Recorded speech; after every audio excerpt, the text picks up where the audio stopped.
خير أيام الفتى يوم النفاع واصطناع الخير أبقى ما صنع ما ينال الخير بالشر ولا يحصد الزارع إلا ما زرع خير أيام الفتى يوم النفاع. أعوذ بالله من الشيطان الرجيم. بسم الله الرحمن الرحيم. والصلاة والسلام على أشرف الأنبياء والمرسلين نبينا محمد وعلى آله وأصحابه أجمعين.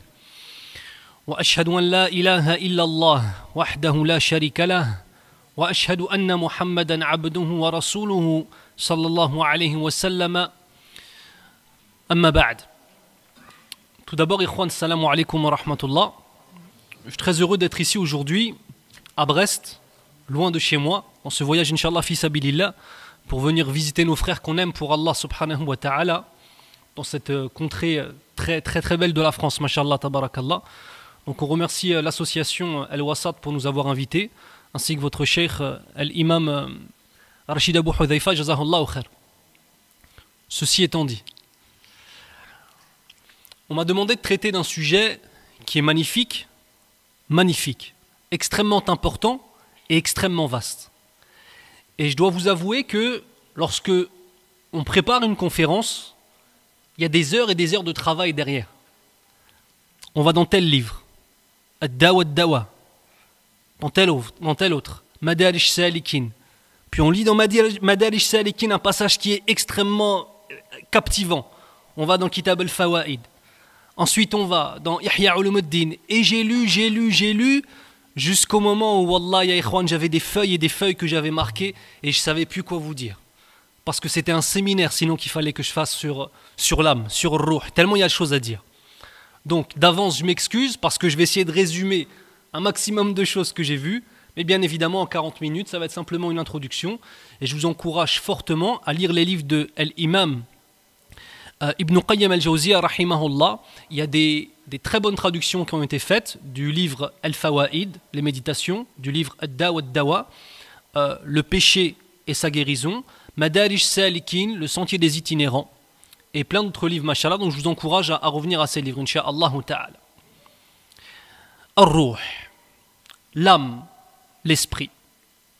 Première des choses, on doit essayer de comprendre qu'est-ce que Ar-Ruh, qu'est-ce que l'âme, qu'est-ce que l'esprit.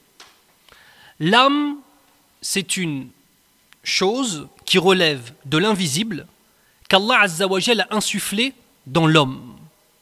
L'homme dont l'enveloppe n'est pas éternelle alors que l'âme, elle, est éternelle. Khalidan fiha, c'est-à-dire au paradis ou bien alors en enfer. L'âme a cette particularité que c'est une partie d'éternité que tu as en toi, Khil Karim. On est fait à la fois d'éternité et d'une autre chose qui est notre corps, qui elle n'est pas éternelle. Ça déjà c'est une chose qui est extraordinaire, subhanallah. Tu as en toi déjà une part d'éternité. La deuxième des choses, on se doit de faire la différence ou pas entre d'une part ruh et d'autre part nafs, c'est-à-dire l'âme d'une part et l'esprit d'autre part. Les savants ont divergé sur beaucoup de choses. Inch'Allah, aqrab ila as-sawab, le plus proche de la vérité, bi'idhni rabbil alamin, c'est que an-nafs wa ar-ruh, l'âme et l'esprit sont une seule et même chose. Ar-ruh, c'est ce qui permet, l'âme, c'est ce qui permet de donner vie à ton enveloppe corporelle, à ton enveloppe charnelle. Une autre question se pose. Je vous ai dit, lorsque j'ai voulu faire une définition assez rapide de l'âme, parmi les premières choses que j'ai dites, c'est une chose qui relève du monde de l'invisible. Est-ce que nous avons la capacité à comprendre ce qui relève du monde de l'invisible? La réponse est négative. Donc l'âme et la nature même de l'âme, ça fait partie des secrets d'Allah subhanahu wa ta'ala.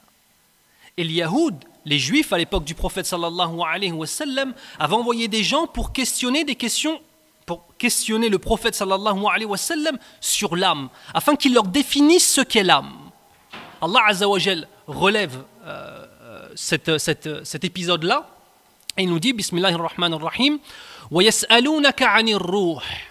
Et il te questionne sur l'âme, sur l'esprit. Qulir ruh min amri rabbi. Dis-leur, l'âme fait partie des affaires de mon Seigneur. وَمَا أُوتِيتُم مِّنَ الْعِلْمِ إِلَّا قَلِيلًا. Et on ne vous a donné de connaissances vis-à-vis de l'âme que peu de choses. C'est-à-dire que la majorité des choses sur l'âme, on ne les connaît pas. Et ça, en vérité, là-dedans, dans le fait qu'Allah Azzawajal nous informe qu'on ne peut comprendre qu'une petite partie des choses reliées à l'âme, c'est une grande leçon pour ceux qui disent La ilaha illallah. Parce que ça, en vérité, c'est une chose qui nous rappelle que la phrase que nous devons sans arrêt dire et qui doit gouverner nos cœurs, c'est « Sami'na wa ata'na ». On a entendu et on a obéi. Ikhwan, il y a des choses qu'on ne peut pas comprendre. Il y a des choses qui relèvent du monde de l'invisible, qui relèvent d'Allah subhanahu wa ta'ala. Et cette simple règle, si les gens l'appliquaient à la fois dans la aqidah, dans le dogme, par exemple avec la compréhension des noms et attributs d'Allah Azza wa Jal, on serait tous sur la aqidah de Nabi sallallahu alayhi wa sallam, sur le dogme du prophète sallallahu alayhi wa sallam. Si les gens appliquaient cette règle, il y a certaines choses qui nous échappent, on n'arrive pas à les comprendre, nous n'aurions pas des gens qui n'ont pas étudié, qui se mettraient à parler et qui se prendraient pour des savants, c'est vrai ou pas? Sauf que l'homme, il a cette capacité à toujours penser qu'il a la possibilité de tout comprendre, de tout dire, et qu'il se doit de tout comprendre et de tout dire. Ici, Allah Azza wa Jal vient nous rappeler, tu es un ignorant, tu ne sais pas, parce que tu es une créature imparfaite, et parce que ta conscience ne peut même pas comprendre l'essence même de ce qu'est l'âme. Et il te pose des questions sur le ruh. On va essayer de voir les différents sens que le mot ruh a dans le Coran al-Karim. Il y en a plus que 3, mais j'en ai relevé 3 principaux, mais il y en a encore d'autres. Le premier sens qu'a le mot ruh dans le Coran, c'est lorsqu'Allah subhanahu wa ta'ala dit, Bismillah ar-Rahman ar-Rahim, فَإِذَا سَوَّيْتُهُ وَنَفَخْتُ فِيهِ مِنْ رُوحِي. Lorsque je l'ai créé et que je lui ai insufflé une âme de ma part. Ici, l'âme dont il est question, c'est l'âme dont on a parlé avant, c'est-à-dire cette entité qui relève du monde de l'invisible, qui anime ton enveloppe charnelle, ton corps, et qui fait que tu respires et que tu vis. Ici, dans ce verset-là, c'est l'âme en tant que telle. Dans un autre type de verset, Allah Azza wa Jal dit dans le Coran, Bismillah ar-Rahman ar-Rahim, Yulqi ar-ruha min amrihi ala man yasha'u min ibadihi. Ce qui signifie, il descend, il donne ruh par son ordre à qui il veut parmi ses serviteurs. Ici, ruh, ce n'est pas l'âme, parce que bien évidemment, tous les serviteurs, incha'Allah ta'ala, ils ont quoi? Ils ont une âme. Ici, ruh, c'est dans le sens de al-wahyu, c'est-à-dire la révélation d'Allah Azza wa Jal. D'autres disent, parfois dans certains versets, c'est amrun nubuwa, c'est-à-dire le moment où l'homme passe d'un individu lambda au statut de prophète d'Allah Azza wa Jal. De même, ruh fait partie des noms du Coran al-Karim.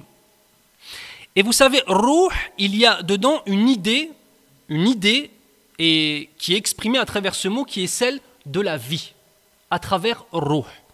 Le premier, c'était l'âme qui donne la vie à ton corps qui est inerte, sinon, c'est vrai ou pas? Le deuxième ici, c'est le wahi, c'est-à-dire la révélation. Ici, la révélation donne la vie à ton âme et donne la vie par la foi pour te faire sortir de la mort de la mécréance. Troisième type de verset où Allah Azza wa Jal emploie le mot ruh, encore dans un autre contexte, qui est Yawma yaqumu ar-ruhu wal malaikatu saffa. Lorsque le ruh et les anges vont se tenir en rang serré, en rang. Ici, ruh, c'est qui? C'est Jibril, alayhi salam. Donc on a vu 3 différents emplois du mot ruh. Le premier, c'était l'âme, l'esprit. Le deuxième, c'était la révélation. Le troisième, c'est Jibril, alayhi salam. Et on a vu à chaque fois que dans ces 3 catégories de ruh, comme Allah Azza wa Jal les a mentionnés, nous avons à chaque fois une idée de vie. Le premier, c'est la vie concrète, l'âme dans ton enveloppe qui te fait vivre. Le deuxième, c'est la vie vis-à-vis de la foi.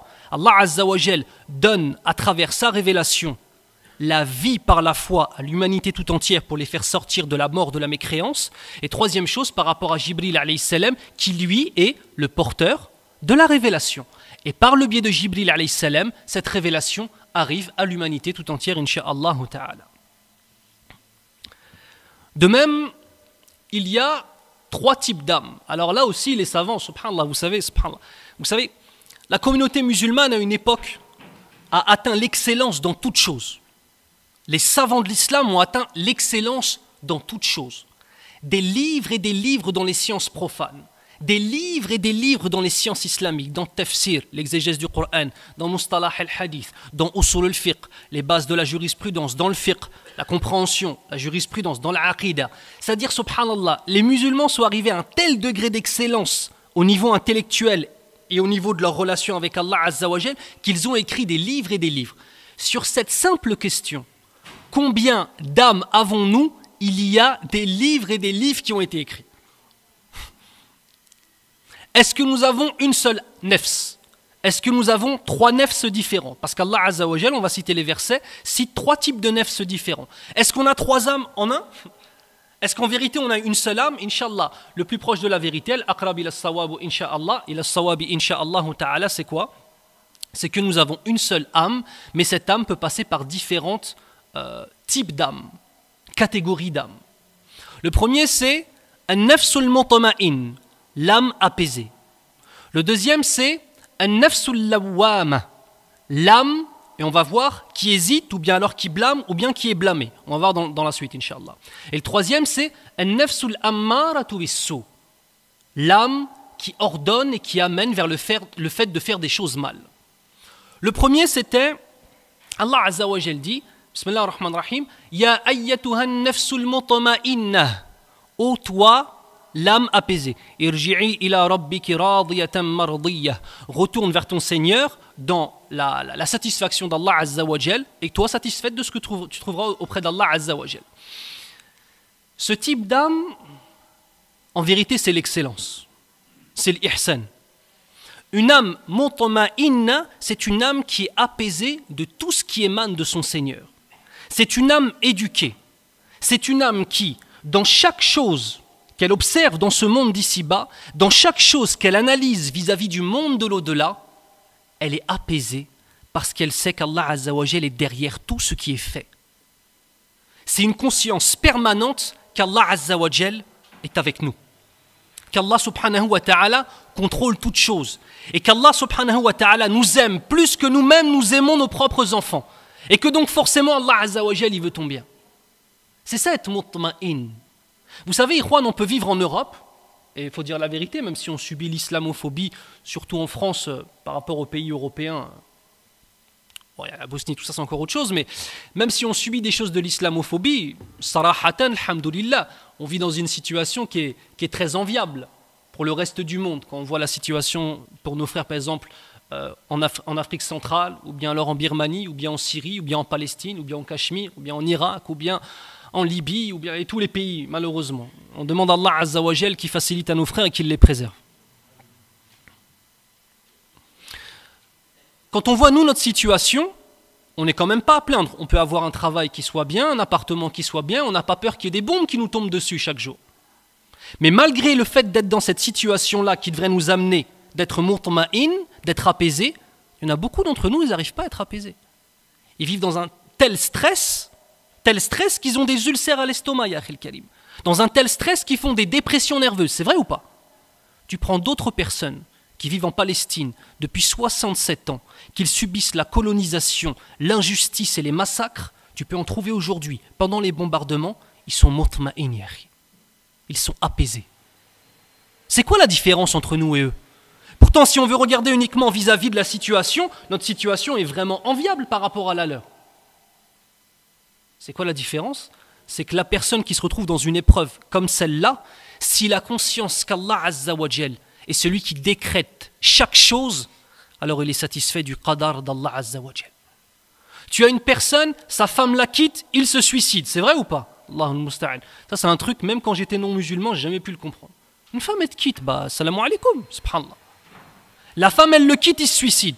T'en as d'autres, ses enfants et sa femme et sa mère et son père, ils meurent dans un bombardement, tu le vois, il te dit alhamdulillah. C'est quoi la différence? Le premier, il n'a pas une âme qui est apaisée. Enfin, le premier a une âme qui est apaisée. Le deuxième, il a une âme qui n'est pas apaisée. Être apaisé du décret d'Allah Azza wa Jal. Et rentrer réellement dans le sens de Iyyaka na'budu wa iyyaka nasta'in. Vous savez, le kitab de Ibn Qayyim al-Jawziyya, rahimahullah, Madarij Salikin, le sentier des itinérants, qui est en 5 mujalladat, en 5 tomes, c'est l'explication de Iyyaka na'budu wa iyyaka nasta'in. Iyyaka na'budu wa iyyaka nasta'in. Si réellement on comprenait les versets du Coran, ya ikhwan, on aurait une communauté qui serait encore et encore plus, Inch'Allah, dans l'excellence. On demande à Allah Azza wa Jal qui nous donne une véritable compréhension de ce qu'est notre mode de vie, qui est l'islam. Alors, il faut faire les doigts en arabe pour que vous dites Amin, c'est ça? Pour que vous disiez Amin? C'est ça ou pas? Je sais pas, je dis des doigts en français. Excusez-moi. Qui ne comprend pas l'arabe? Levez la main, s'il vous plaît. D'accord. En principe, quand je fais une doua en français, les gens ils devraient être contents et dire Amin. La plupart du temps, c'est ça. On dit une doua en arabe, les gens ils comprennent pas Amin. C'est vrai ou pas? Tu dis une doua en français, les gens ils le comprennent? Amin, ouais. Qu'est-ce que c'est? Subhanallah. Une doua, tu n'es pas obligé de la faire en arabe, ya ikhwan. Quand je suis face à des gens qui sont pour la plupart non arabophones, je fais les doua en français, Inch'Allah.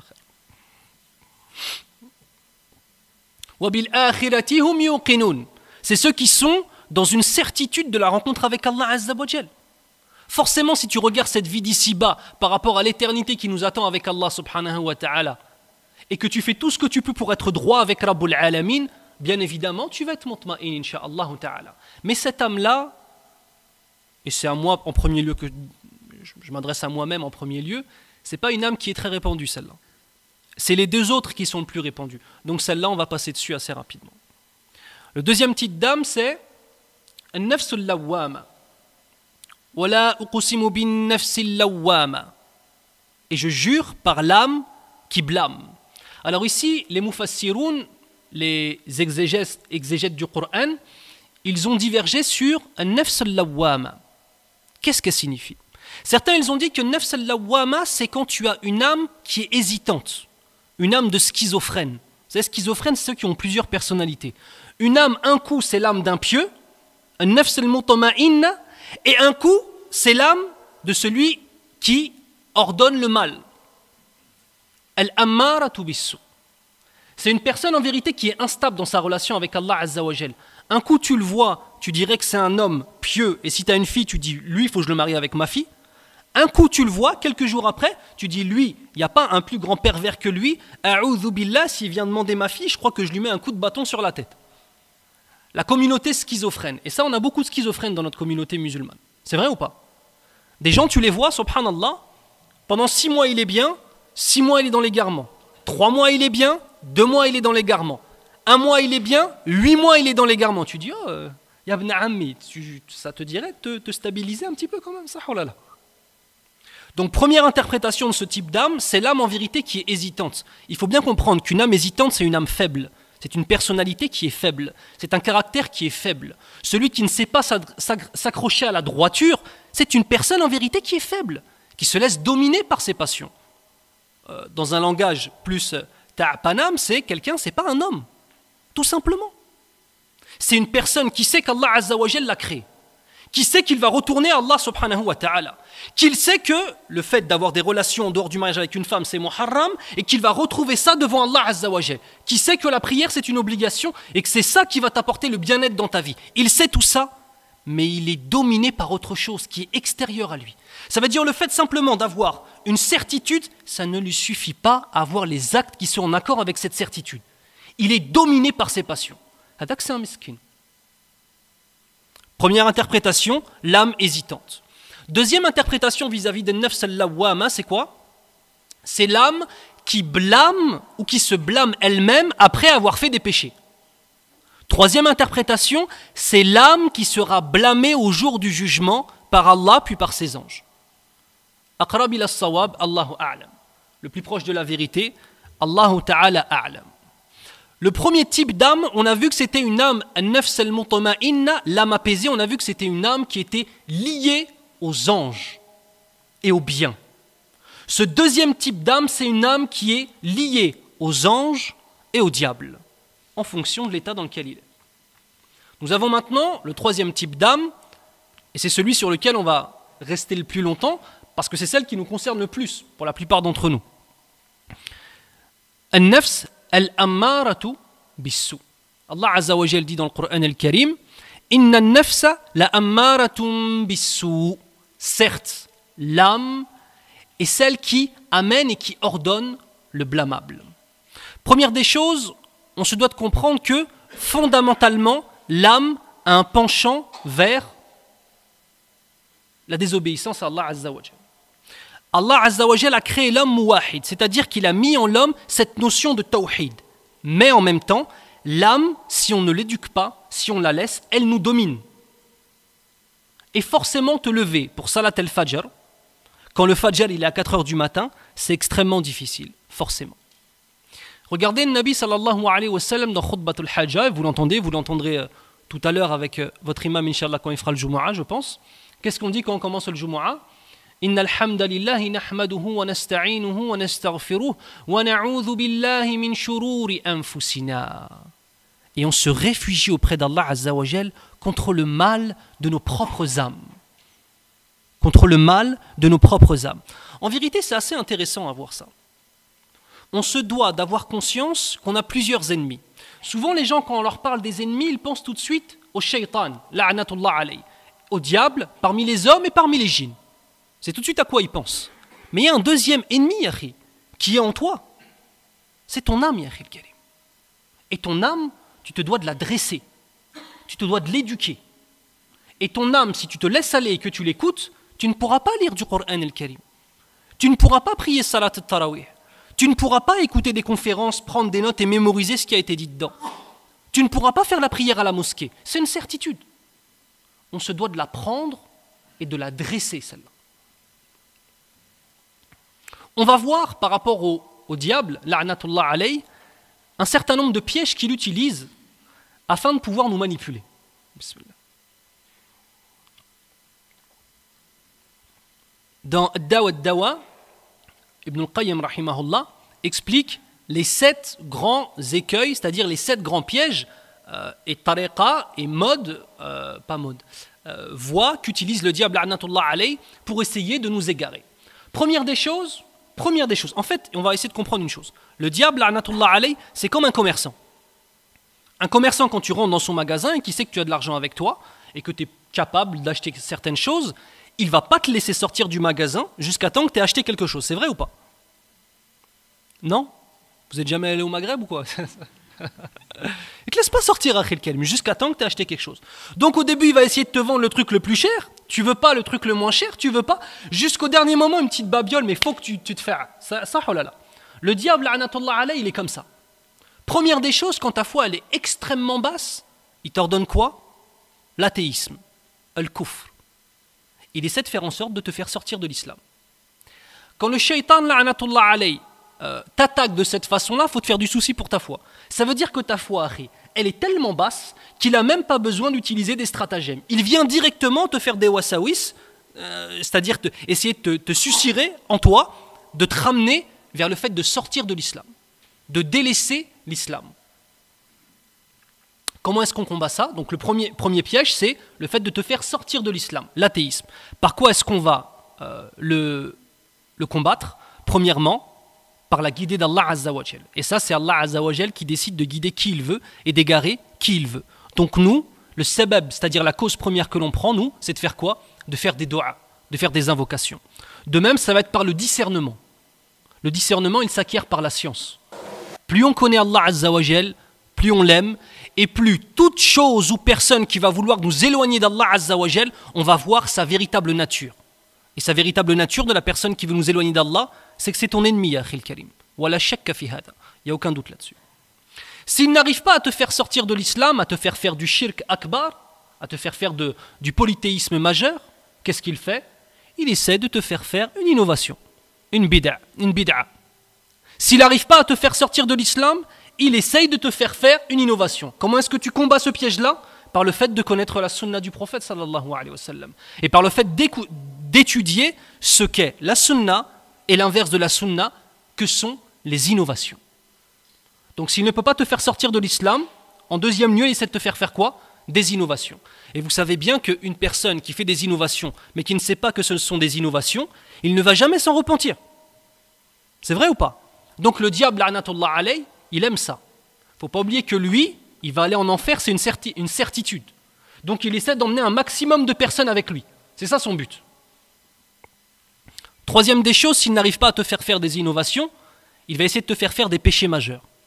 S'il n'y arrive pas, il va essayer de te faire faire des péchés mineurs. Et n'oubliez pas que toute personne qui reste sans arrêt dans les péchés mineurs, il va forcément faire quoi? Retourner vers les péchés majeurs. Celui qui est sans arrêt dans les péchés majeurs, sa foi elle est en danger, soit il va tomber dans l'innovation. Aujourd'hui, comme par exemple on a des gens qui parlent et qui remettent en question des fondements de l'islam, des soi-disant conférenciers ou des soi-disant responsables religieux, qui remettent en question les fondements même de l'islam. Soit il va finir par suivre ces gens-là, soit carrément il va sortir de l'islam. Allahumma hafadna. On a un exemple qui est donné par rapport à cela, par rapport aux péchés mineurs, afin de comprendre la gravité des péchés mineurs. En vérité, deux exemples. Le premier, c'est une parole de Sahabi, radiyallahu anhum jami'a, qui est connu et qui dit que le péché, celui qui est un fasiq, celui qui n'a pas une relation forte avec Allah Azza wa Jal, il voit le péché comme étant une mouche qui se pose sur son nez et il agite sa main et la mouche elle s'envole. Est-ce que ça, si toi par exemple tu es en train de discuter avec quelqu'un et qu'une mouche elle vient sur toi et que tu fais ça, est-ce que même dans 2 minutes tu vas te souvenir que tu as fait ce mouvement-là? Tu vas même pas t'en souvenir. Parce que c'est une chose qui n'est pas importante. Un insecte qui vient, qui se pose sur toi, tu fais ça et il part. Ce sahabi Jalil, radiallahu anhu, il nous explique que la personne qui est éloignée d'Allah Azza wa Jal, ses péchés, c'est aussi peu important pour elle que le fait d'avoir un insecte qui vient sur ta joue et tu fais ça. Enfin, sur le nez en hadith, et tu fais ça pour l'enlever. Alors que l'homme qui est pieux, le moindre de ses péchés, il les voit comme étant une montagne prête à s'écrouler sur lui. Est-ce qu'il y a une différence entre ces deux-là? Oui ou non? Il y a un monde entre ces deux-là. Le problème, c'est la banalisation des péchés. Le problème, c'est que on ne regarde pas à quel point on désobéit à Allah Azza wa Jal, mais on est simplement en train de se dire, étant donné que tout le monde le fait, c'est pas si grave. Mais tout le monde, au jour du jugement, à quoi il va te servir? Et tout le monde, lorsque ta foi va baisser à force de faire des péchés, à quoi les gens vont te servir? Vous savez, la foi se gagne par gouttes et se perd par litres. La piété se gagne par gouttes et se perd par litres. Ya akhi, tu peux passer tout un mois de Ramadan à monter dans les degrés de la spiritualité, à te rapprocher d'Allah Azza wa Jal, à purifier ton cœur et purifier ton âme, un mois entier, à prier la nuit, à faire siyam. Quelques péchés peuvent te refaire dégringoler. C'est important d'être vigilant ou pas? On se doit d'être vigilant. Il y a aussi une phrase qui est connue qui dit: on ne doit pas regarder la petitesse du péché, mais la grandeur de celui à qui on désobéit.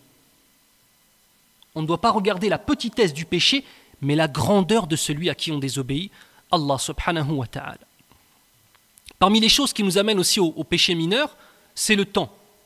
Pour ceux d'entre vous, moi je suis converti à l'islam depuis 2001, ça fait 13 ans. Pour ceux d'entre vous qui font la prière ou qui fréquentent la mosquée depuis plus de 10 ans, il y a au bout d'un certain nombre d'années, subhanallah, un petit essoufflement qui arrive. On se fatigue, on se lasse, on n'a plus la même force du début. Le temps, il nous tue, ya ikhwan.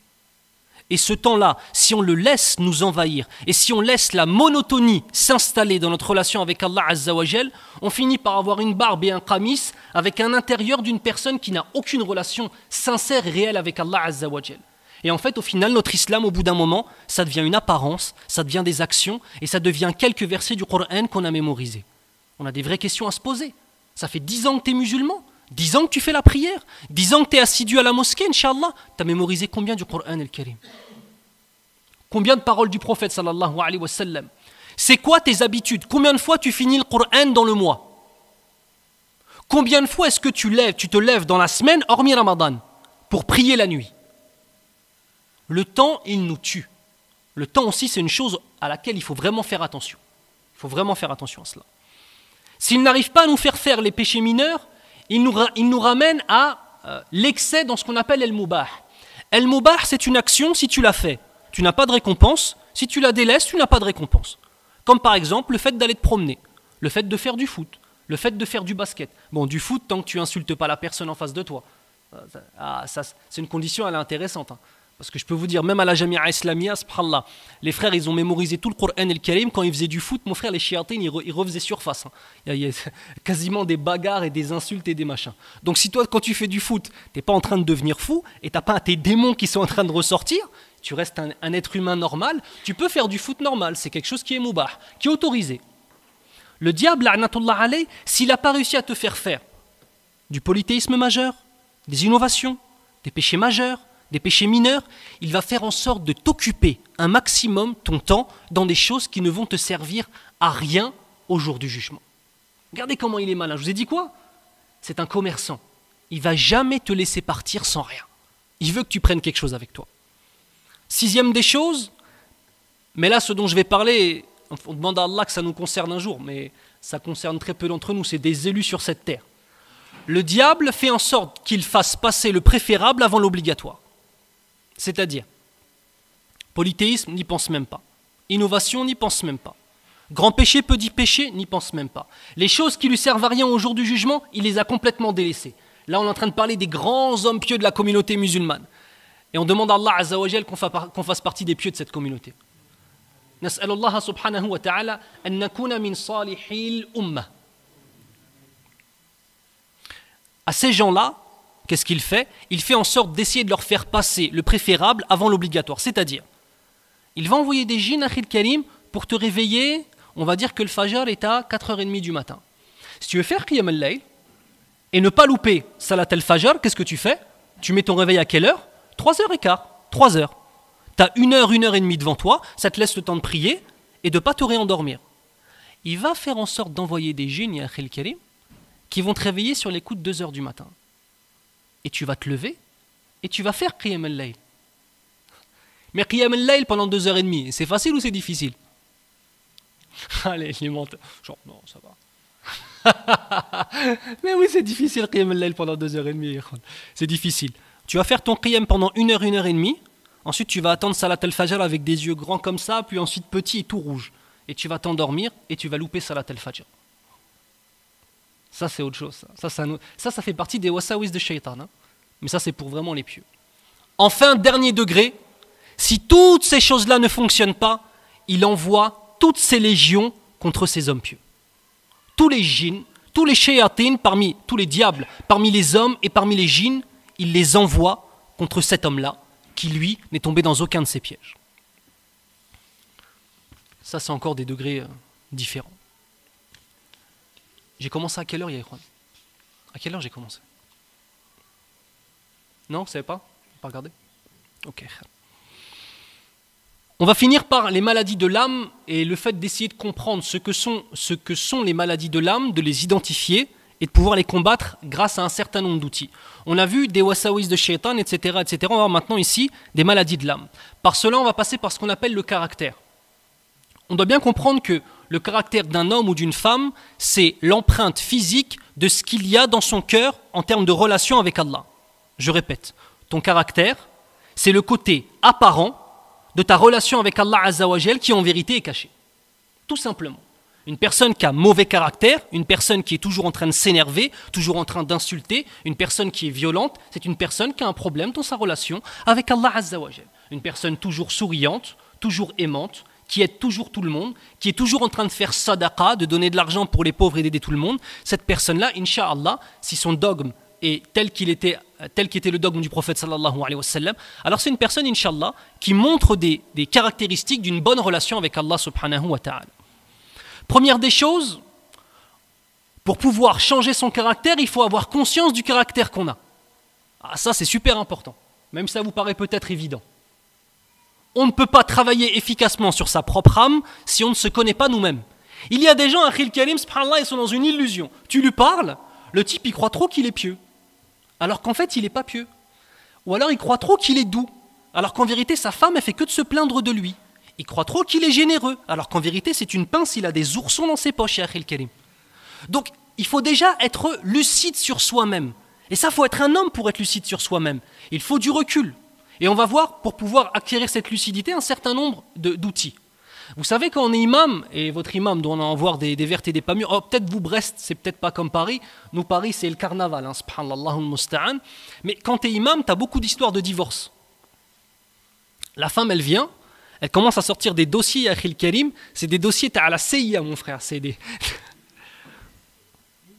T'entends le mari, là? Elle parle de qui, là? Elle te dit des trucs qu'il a fait, Parce que toi, tu es là pour essayer d'arranger les choses. Donc pour arranger les choses, il faut que les gens ils vident un petit peu leur sac d'abord pour voir où est le problème et proposer une solution.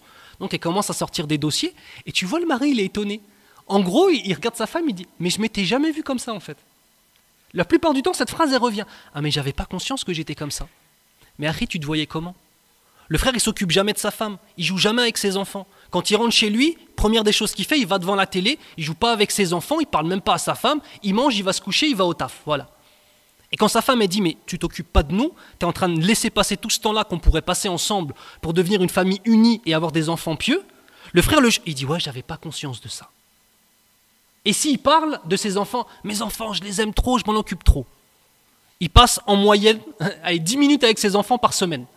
Non, ils sont à côté de lui devant la télé, mais ça, c'est pas un temps avec tes enfants, ça. Hein. Il y a du temps de qualité et il y a du temps de mauvaise qualité. Le temps de mauvaise qualité, c'est quand tu es avec des gens, mais qu'en vérité, tu ne partages pas avec eux. Ça, c'est pas du temps partagé. Le temps de qualité, c'est que tu t'assois avec tes enfants, tu parles d'Allah Azza wa Jal et du prophète sallallahu alayhi wa sallam avec eux. Tu les prends, tu les emmènes jouer, et c'est pas simplement tu es avec ton téléphone portable pendant qu'ils sont en train de jouer, l'autre il est sauté sur l'autre, il est tombé dans le manège, et tant que tu n'entends pas des pleurs, tu vas pas les voir. Ah, c'est plus pour les sœurs qu'on dit ça. Parce que les maris, ils vont pas souvent au parc. C'est pas simplement tu es en train de jouer avec ton téléphone pendant que tes enfants ils sont en train de s'entretuer. Tu es là, tu es présent, tu leur parles et tu t'occupes d'eux. Première des choses, être conscient de qui on est. Et ça, faut du recul. Deuxième des choses, ne pas se dire que notre caractère est une fatalité. On a deux types de choses. On a premièrement el khuluq, deuxièmement le takhalluq. Le khuluq, c'est une chose qu'Allah Azza wa Jal te donne. Il y a des gens, depuis qu'ils sont petits, ils ont un bon caractère. Nasmleh. Ils ont toujours été gentils, ils n'ont jamais menti, ils ont toujours été généreux, ils n'ont jamais frappé personne. Subhanallah, ils ont été créés comme ça. Allahu Akbar. Il y en a d'autres, c'était l'inverse. On ne va pas ressortir tous les défauts. Mais ces gens-là, ensuite, ils découvrent l'islam et ils décident de changer. Donc lui, il va avoir un travail à faire sur sa propre personnalité. On appelle ça at-takhalluq. Le fait de travailler sur sa propre personnalité, de combattre notre personnalité. Une personne violente, par exemple, elle doit combattre cette violence. Aujourd'hui, on a des gens, et je ne vais pas dire la nationalité, mais je pense que les gens vont se reconnaître, il y a certaines nationalités qui disent « Moi, je suis nerveux, parce que je suis de tel pays, de toute façon, on est tous nerveux. C'est comme ça. » Vous savez de qui je parle? Non, j'ai pas dit de non.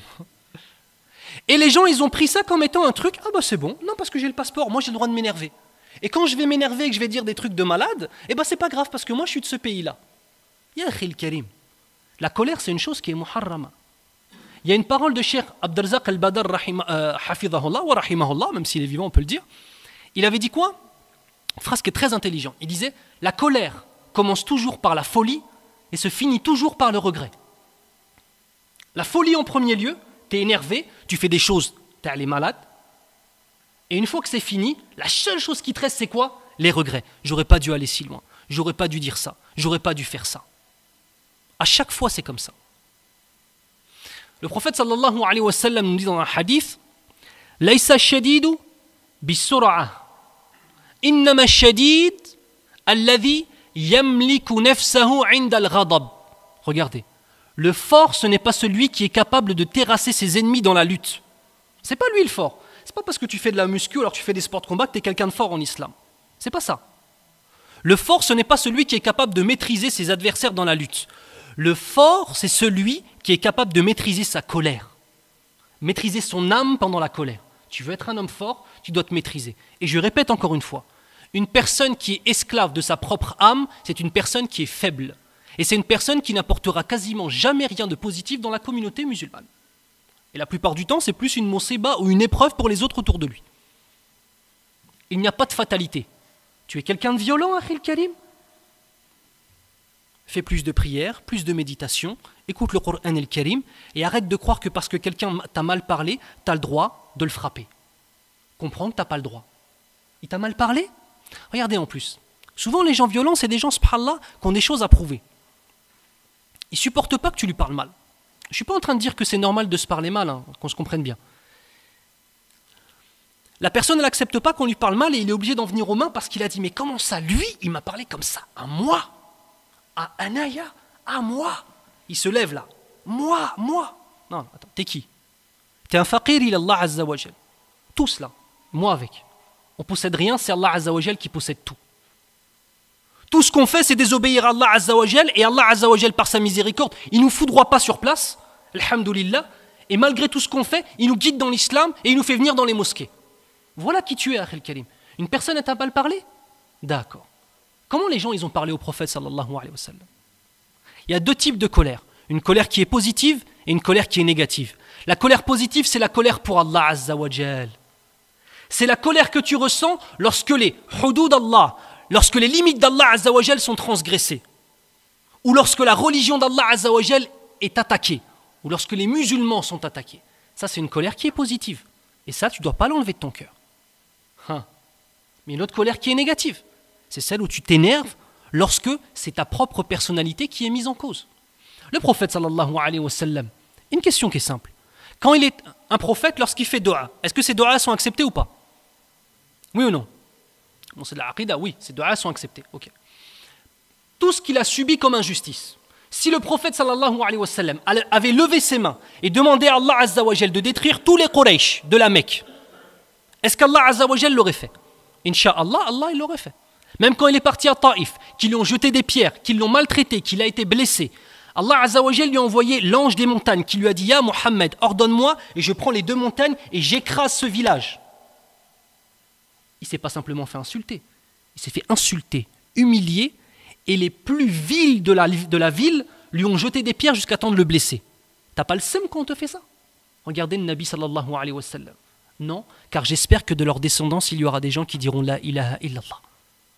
Est-ce qu'il s'énerve pour lui-même? Non.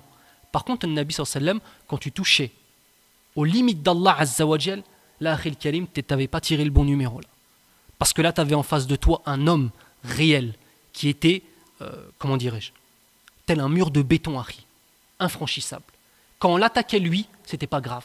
Mais quand on attaquait Allah Azza wa Jal, ça, il pardonnait pas. Sallallahu alayhi wa sallam. On en est où, nous? On en est où? On insulte l'islam, ça nous fait rien. Nos frères et sœurs se font massacrer, ça nous fait une petite larme pendant Tarawih, pendant des du'a, puis voilà.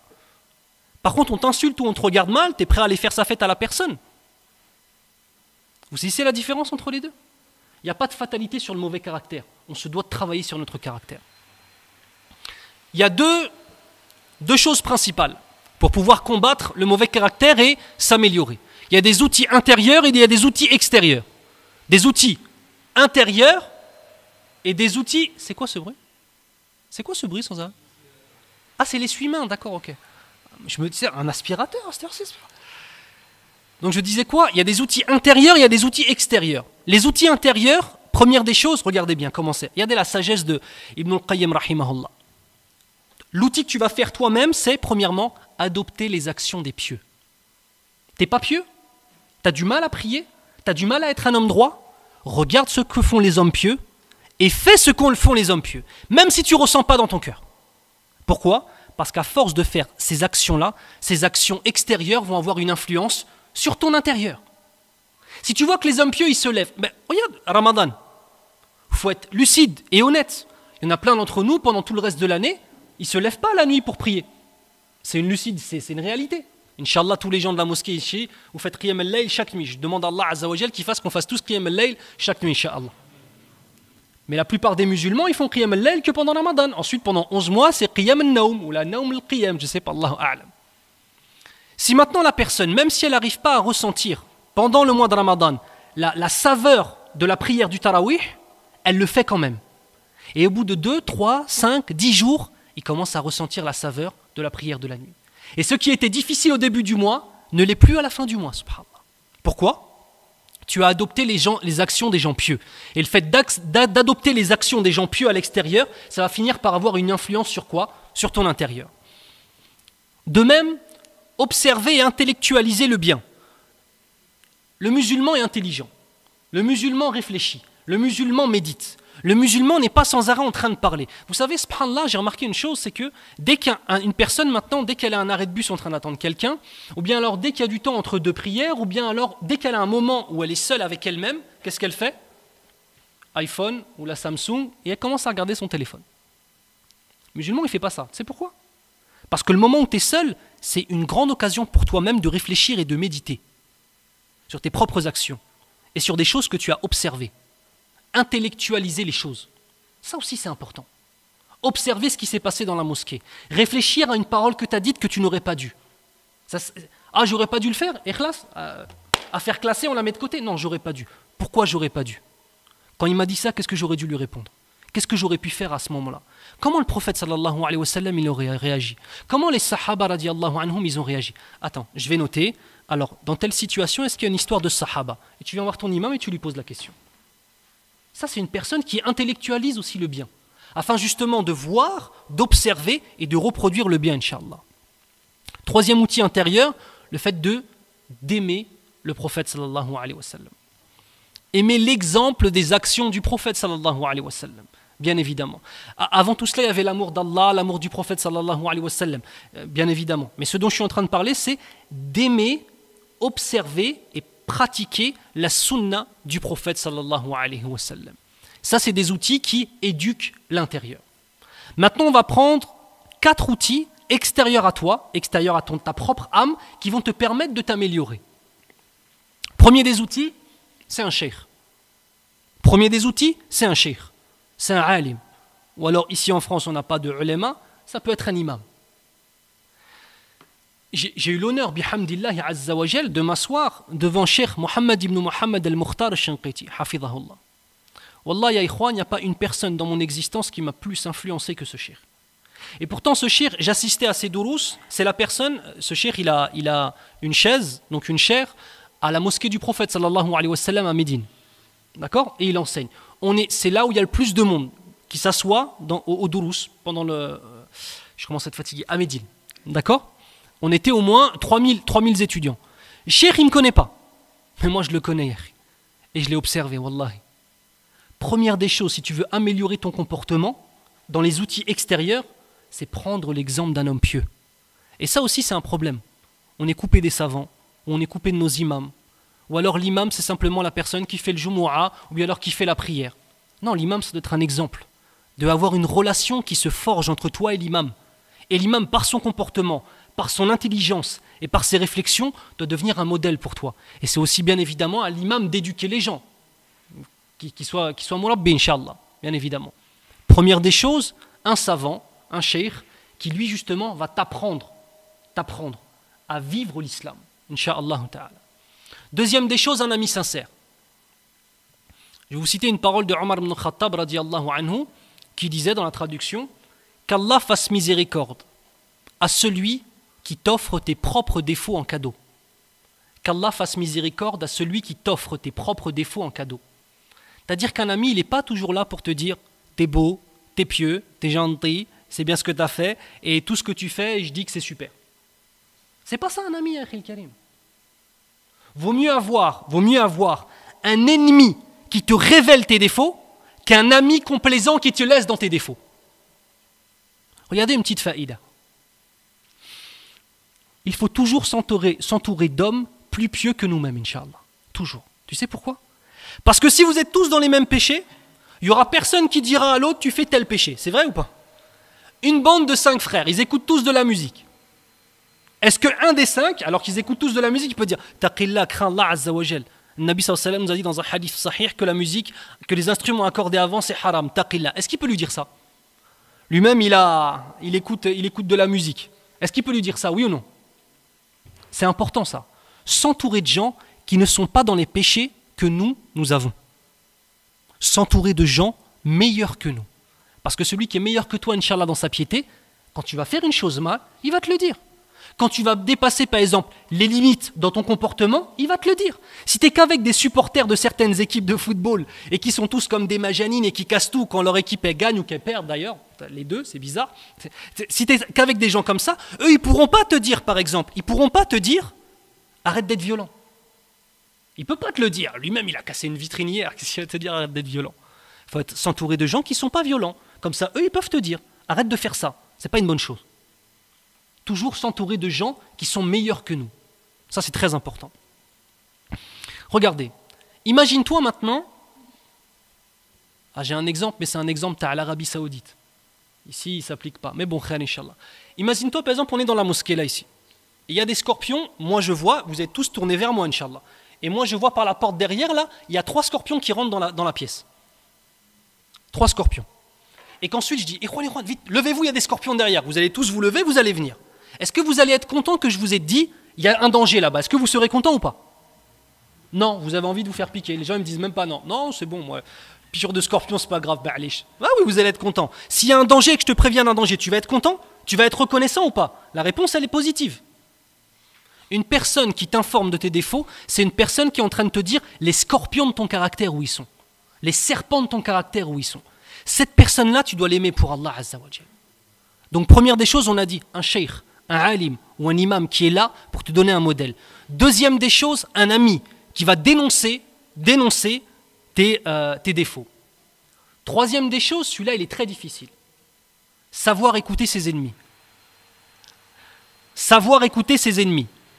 Parce que ça, c'est une chose. Ton ennemi, ça peut être un menteur, ça peut être un calomniateur. Très souvent, dans tous ces mensonges, il y aura au moins 10% de vérité. C'est vrai ou pas? Il faut écouter ce que disent tes ennemis de toi. Tu sais pourquoi? Parce que quand ils t'observent, ils n'ont aucune miséricorde envers toi. Ils vont essayer de trouver des choses. Moi, je vais vous dire une chose, je vais vous le dire sincèrement. Il y a des gens, ils mettent en garde contre moi, etc. mais c'est bon. De toute façon, avec cette mosquée, vous connaissez beaucoup mieux que moi les trucs de mise en garde. Mohim. Wallahi, sarahatan, il y a certains frères qui m'ont insulté sur Internet, qui ont parlé sur moi en mal, mais tu sais quoi? Il y avait 90% de mensonges, il y avait 10% de vérité dans ce qu'ils ont dit. Et au début, quand j'ai vu cette vérité, comme ça venait d'eux, j'arrivais pas à l'accepter, subhanallah. Et j'ai lu dans Ibn Qayyim al-Jawziyya justement ce passage-là, où il explique que ton ennemi, il faut aussi voir les critiques qu'il te donne. Parce que dans ce qu'il dit, il y aura une part de vérité. Et quand j'ai essayé de prendre sur une feuille ce qu'on me reprochait, il y avait du mytho, des mensonges, des calomnies, des médisances, mais il y avait des petites choses qui étaient vraies. Et grâce à Allah Azza wa Jal, j'ai réussi, alhamdoulilah, à changer un certain nombre de choses. Je vous donne cet exemple pas pour vous dire que je suis bien. Je suis un faqir ilallah et auprès d'Allah, j'ai aucune valeur. C'est juste pour vous dire que quand tu as des ennemis, même si c'est ton ennemi, en vérité, lui, il va te regarder avec un regard sans aucune miséricorde. Ça peut être positif pour toi. Regarde quand même ce qu'il dit sur toi. Regarde quand même ce qu'il dit sur toi, ça peut être positif. Donc on a dit premièrement, un alim ou un cheikh ou un imam. Deuxièmement, un ami qui va dénoncer tes défauts. Troisièmement, un ennemi. Il va falloir faire la différence entre les mensonges d'une part, la calomnie aussi, mais aussi les quelques parts de vérité qu'il y a. Inch'Allah ta'ala. Et enfin, quatrièmement, et on va finir par ce point-là, Inch'Allah, se mélanger avec les gens, pour voir le mal qu'il y a chez les gens, afin de ne pas le reproduire. Être en contact avec la société. Tu te mélanges avec les gens, et chez les gens, il y a des pieux, et il y a des pervers. Et tu vois en vérité les qualités chez les pieux, et même certains pieux, leurs défauts. Tu les observes, tu les notes dans ta tête, tu dis ça c'est un danger, faut pas que je le fasse. Faut se mélanger aux gens. Si tu restes toujours tout seul, Akhil Karim, tu parles à personne, salam alaikum, comme salam, tu parles à personne, bien évidemment tu vas te préserver, mais tu ne sauras pas les choses mal. Mélange-toi avec les gens, tu vas te faire haggar des fois, c'est vrai. Il y a des gens, ils vont mal te parler, mais tu vas voir. C'est vrai que quand on s'énerve, on a tendance à mal parler. C'est vrai que, et tu observes ce que les gens font, pour, Inch'Allah, ne pas les reproduire. On répète une dernière fois. Première des choses, on avait dit quoi? 4h05 du matin, c'est ça qu'on avait dit? Première des choses, c'est quoi? Un imam, un cheikh. Deuxième des choses, un ami qui va te dénoncer tes propres défauts. Troisième des choses, ton ennemi. Il faut savoir voir dans tous ces mensonges la part de vérité qu'il y a. Et quatrième des choses, on a dit quoi? Se mélanger aux gens pour ne pas reproduire les mêmes choses. On demande à Allah Azza wa Jal qu'il nous donne des âmes qui soient mutma'inna, qui soient apaisées. Ya Rabbal Alamin. On va s'arrêter là, Inch'Allah, parce qu'il faut manger, peut-être même prier un petit peu, Inch'Allah. Hayakumullah. سبحانك اللهم وبحمدك أشهد أن لا إله إلا أنت أستغفرك وأتوب إليك. في برنامج عشوائي لا لا لا لا لا لا لا لا لا لا